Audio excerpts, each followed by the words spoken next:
ఈ రోజు మేము రాజస్థాన్ జైపూర్ లోని దాబా దగ్గర ఉన్నాము. ఖాటూశ్యామ్ టెంపుల్ ఇక్కడ చాలా ప్రసిద్ధండి. అక్కడ దర్శనం చేసుకుని దారిలో ఉన్న రాజస్థానీ దాబా దగ్గర ఆగాం. ఇక్కడ world's largest 32 inches paratha famous అండి. ఏంటో చూద్దాం కదా అని లోపలికి వెళ్లి ఆర్డర్ చెప్తే 32 ఇంచెస్ పరాటా అంటే కనీసం ఒక 10 మంది ఉండాలండి. మీ 4-5 అయితే ఈ 24 ఇంచెస్ చాలా ఎక్కువైపోద్ది. అది చేస్తాంటే అసలు జనరల్ గా అంత లార్జ్ సైజ్ లో చేసినప్పుడు సగం ఖాళీ కాలినట్టు లేకపోతే ఆలు స్టఫ్ అంత స్ప్రెడ్ అవ్వకపోవడం అవుతూ ఉంటుంది.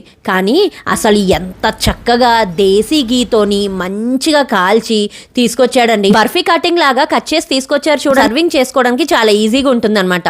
టేస్ట్ అయితే చెప్పొద్దండి, అదరహో. మా చిన్నోడు అంత పెద్ద పరాటా చూసే వరకు ఆడి మొహంలో ఆనందం చూడాలి. 24 ఇంచెస్ పరాటాని మేము 5 తినడానికి కింద మీద అయ్యాం. ఎంత హెవీగా అయిపోయిందంటే మధ్యాహ్నం భోజనం కూడా చేయలేదు. మా పక్క టేబుల్ వాళ్ళు 32 ఇంచెస్ పరాటా ఆర్డర్ పెట్టి మేము ఈ సైజు తెప్పించుకొని ఉంటే నిజంగా బలైపోయే వాళ్ళు. కూడా జైపూర్ వెళ్ళినప్పుడు ఖచ్చితంగా ట్రై చేయండి.